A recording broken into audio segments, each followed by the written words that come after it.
Hello and welcome to this new episode of Business Africa. I'm your host Ndea Ayoka. The headlines of this edition. Africa-focused trading firm CFAO Consumer Retail wants to expand its footprint on the continent. The Carrefour partner plans on opening 23 new shops in the next 2 years, or twice as many stores it currently owns. In Cameroon, yams from the Adamawa region supply the local and sub-regional demand. In order to modernize their production, which still relies on rudimentary techniques, farmers bank on starting a cooperative. On an increasingly urbanized continent which faces food shortages, urban farming has emerged as one solution in Africa. Large retailers are making a name for themselves in Africa, and the population growth makes it easier for the companies to target potential customers. However, the global increase in food prices driving inflation heaps more pressure on African households. Inflation has reached record levels worldwide, and African countries have not been spared. The soaring cost of living, aggravated since the beginning of war in Ukraine, is also weighing on the purchasing power on various African households and consequently on distribution. These food and social issues make it imperative for supermarket chains to adopt new ways to allow consumers to access a greater number of products. What different actors do is that through their range of products, with their fast price, their range of distribution, and also their national range, they also allow consumers to have access to products at any price level and therefore meet their needs. Inflation worldwide has contributed to severe food insecurity. In its latest report in October, the World Bank publication Africa's Pulse estimates that 140 million people in Africa will experience acute food insecurity in 2022, up from 120 million in 2021. The way forward for retailers could be to further exploit the growing local and regional market opportunities.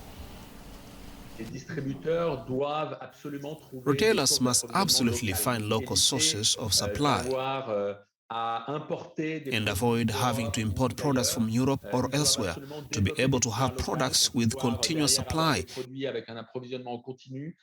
and at an attractive price for the local population.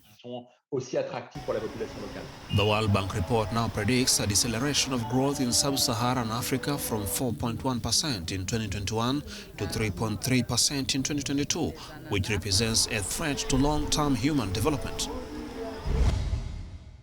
To get more on this, we welcome Jean-Christophe Brando, Managing Director at CFAO Consumer Retail.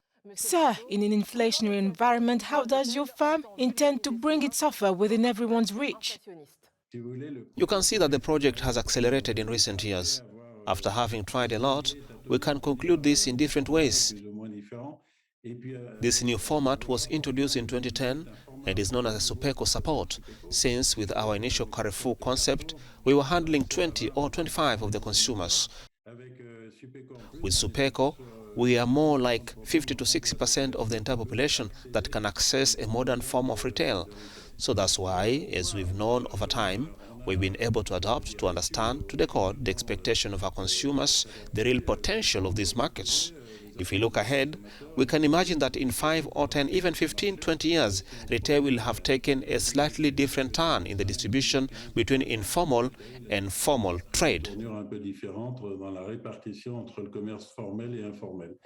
Climate change issues are forcing economies around the world to amend the way they are supplied. How will CFAO Consumer Retail adapt to this situation, given the fact that Africa is a major importer of staples? You're right.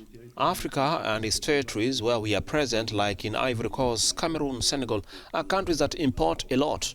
But then it depends on the types of products. On fresh products, we import almost nothing. We mainly import what we call the FMCG, consumer goods such as groceries, drugs, hygiene, and even perfume. The idea is to be not only a distributor but also a player in the evolution of the economic and industrial model of the countries in which we are located. How does the popularization of access to modern retail contribute to economic development? By developing modern distribution, I think we are contributing to economic development because we are in a total full modus operandi in which we create jobs. Then we have this investment capacity, so that many people are employed directly or indirectly. Obviously, all the construction companies are local, but we work hand in hand, if I may say so, with producers. We also help them to evolve at productive capacity in a way that respects our policies. And all this means that everyone is trying to climb up there to have a better finances. We will say that this is a more formal one, and especially a quality of production that is more attractive to the consumer. Can we say that there is a sort of support for local suppliers? Of course, when local suppliers are motivated to work with us, the goal is not to kill the vegetable producer, but it is that he manages to earn a decent living and to pass on to us prices that will also pass on to our consumers.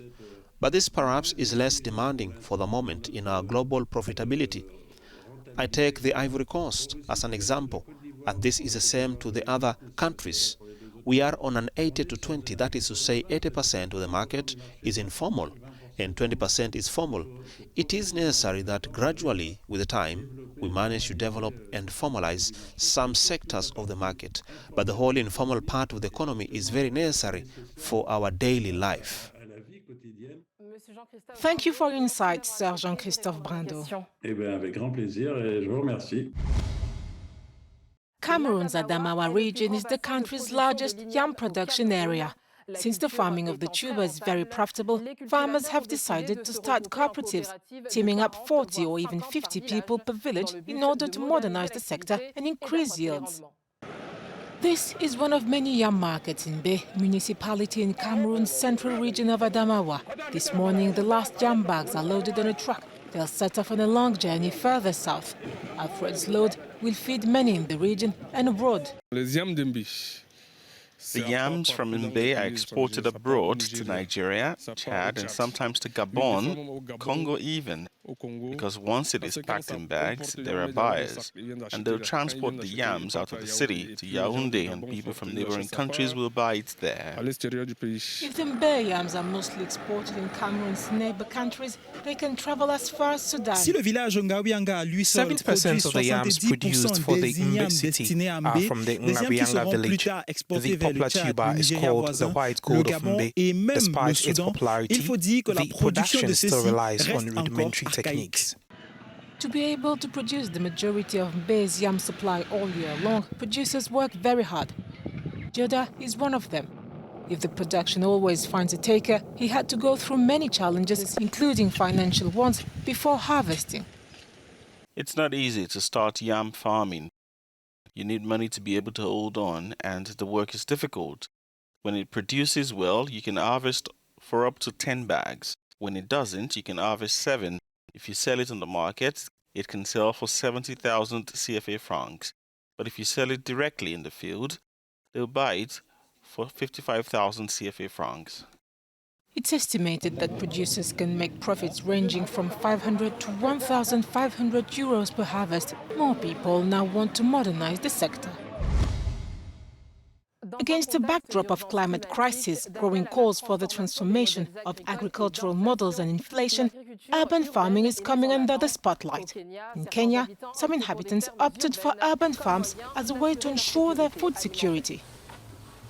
In an increasingly modern world facing food shortages, urban agriculture is now emerging as one of the solutions to these problems. As the cost of living continues to rise, Julia Karuri, who has lived in Nairobi for over 10 years now, has started raising cows and a few goats in her garden. Every morning, she milks her cows, sells some for her family, and then sells the rest to her neighbors. I rear my own cows so that I can get milk that doesn't have GMO and is clean milk. I am also rearing because there is a scarcity of milk and the price of milk has gone up drastically. So I am rearing so that I can get milk, and I am sure that I will get it because I rear it for myself. Traditionally, people relied on food from rural areas, but the drought is now affecting that supply. because of the drought, I came to realize if I utilize for the what I have, the small plot I have, I came to work in the kitchen garden, and then I have seen that I can survive without even if the rain has not rained. This type of agriculture can be an effective way to ensure food security in urban areas while also reducing carbon dioxide emission and also production costs. The urban dwellers are caught between a rock and a hard place. With the dwindling supplies from the traditional crop producing areas, with limited resources to purchase food, many are looking at options of resorting to urban farming. And urban farming can actually supplement their food needs if implemented correctly. In addition, urban farms can now generate jobs from production to sales and distribution. That does it for this edition of Business Africa. The news continues on all our platforms and on Africanews.com. See you soon.